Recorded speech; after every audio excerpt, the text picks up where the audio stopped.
हर हर महादेव दोस्तों, मेरे चैनल रुद्रा शक्ति पर आपका हार्दिक स्वागत है। आज हम बात करेंगे कि शिव पुत्र कार्तिकेय का जन्म कैसे हुआ।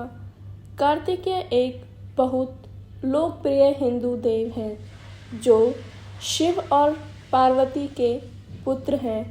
इनकी पूजा अधिकतर तमिलनाडु में की जाती है, विशेषकर दक्षिणी राज्यों में इनकी पूजा की जाती है।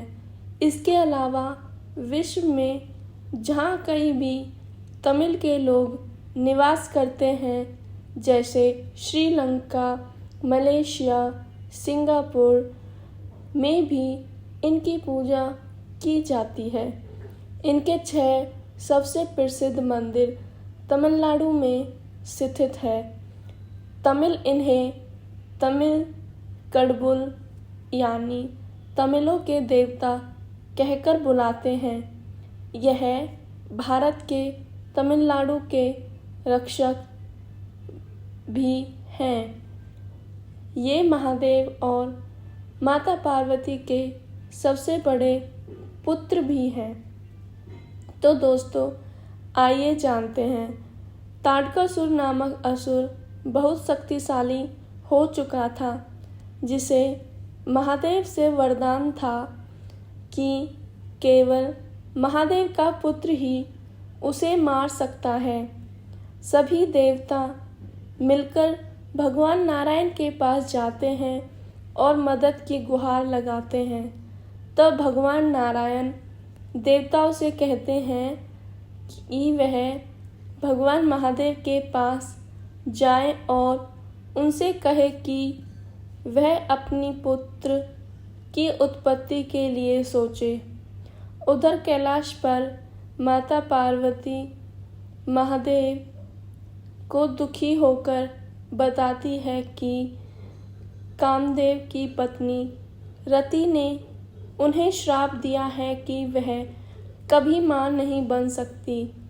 जब महादेव उन्हें बताते हैं कि श्राप गर्भ से बच्चा पैदा ना करने का मिला था, पुरुष और प्रकृति का शारीरिक मिलन से भी अधिक महत्वपूर्ण आत्मा का मिलन होता है और आत्मा के मिलन से जो सृजित होता है उसका स्वरूप अलौकिक होता है। रति का श्राप पूर्ण विराम नहीं है। यह पुत्र हमारी अंतर आत्मा के प्रकाश और उसकी ऊर्जा से अवतरित होगा। हमारा पुत्र प्रकृति रूप से उत्पन्न होगा। जब महादेव और माता पार्वती अमरनाथ की गुफाओं में एकांत समय के लिए चले जाते हैं, तारकासुर को यह बात पता चलती है तो वह सोचते हैं कि इस ऊर्जा को ख़त्म कर देंगे। सभी देवता उस बच्चे को बचाने के लिए अमरनाथ की गुफाओं के बाहर चले जाते हैं और जैसे ही वह ऊर्जा पैदा होती है तो अग्निदेव उसे सुरक्षित करने के लिए लेकर चले जाते हैं। तब माता पार्वती अग्निदेव के पीछे जाती है उन्हें रोकने के लिए और बाहर आकर सभी देवताओं को क्रोध में श्राप दे देती हैं कि आपको हमारे पुत्र की रक्षा करने का दुष्कर्म जो तुम लोगों ने किया है, मैं तुम सभी देवताओं को श्राप देती हूँ कि उनकी पत्नियाँ सदैव संतान सुख से वंचित रहेंगी और अग्निदेव को यह श्राप देती हूँ कि वह सर्वभक्षी बनकर सूची और असूची में भेद नहीं कर पाएंगे। तीनों लोकों में उन्हें कोई स्पर्श नहीं कर पाएगा। अगर किया तो वह उसी समय भस्म हो जाएगा। और यही नहीं, अपने भोजन की अशुद्धियों से वह सदैव मैले और काले धुएं से घिरे रहेंगे। अग्निदेव उस ऊर्जा को बहुत समय तक सहन नहीं कर पाते हैं और देवी गंगा को वह कार्तिक का ऊर्जा पिंड सौंप देते हैं। तब देवी गंगा सोचती है कि अगर संभव हुआ तो वह अपनी गर्म उसे प्रदान करेंगी।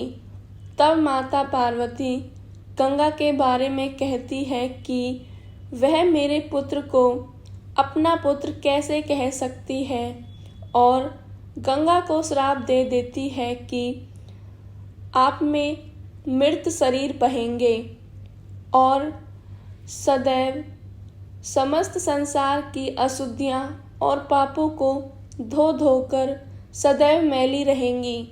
जब गंगा उस ऊर्जा पिंड को सहन नहीं कर पाती है तो महादेव को बुलाती है, उनकी ध्यान करती है तो महादेव गंगा से कहते हैं, तुम इतनी शीघ्र पार्वती के पास नहीं जा सकती।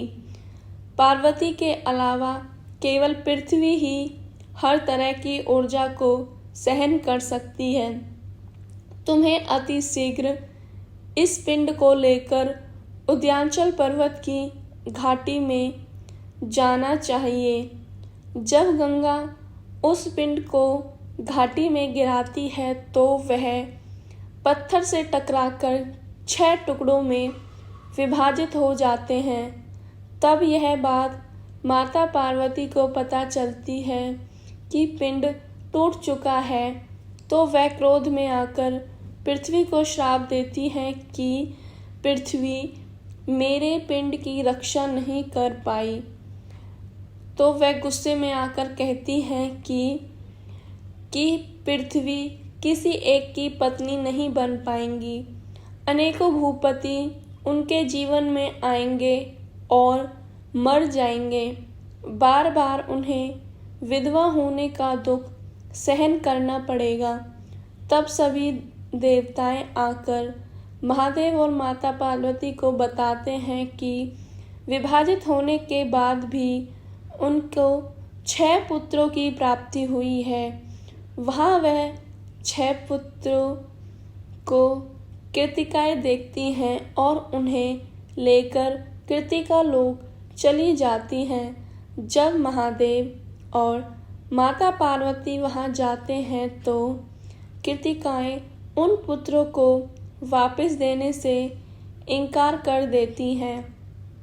तब महादेव और देवी गंगा देवी पृथ्वी के समझाने पर कृतिका को अपनी भूल का आभास होता है और महादेव उस 6 पिंड की शक्ति को एक में परिवर्तित कर देते हैं और कृतिका द्वारा पोषण देने की वजह से महादेव कहते हैं कि समस्त संसार इसे कार्तिकेय के नाम से जानेगा। पार्वती से कहते हैं कि कुछ समय तक हमें कार्तिकेय को कृतिका लोक में रहना चाहिए। इसका यहाँ अच्छा लालन पालन और असुरों से सुरक्षा होगी। माता पार्वती ना चाहते हुए भी कार्तिकेय को वहाँ छोड़कर कैलाश चली जाती हैं।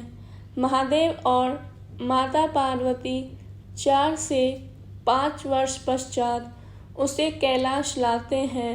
स्वयं महादेव उसे एक योद्धा के रूप में तैयार करते हैं। बड़े होकर कार्तिकेय असुर तारकासुर का अंत करके अपने जीवन के उद्देश्य की पूर्ति करते हैं। धन्यवाद दोस्तों।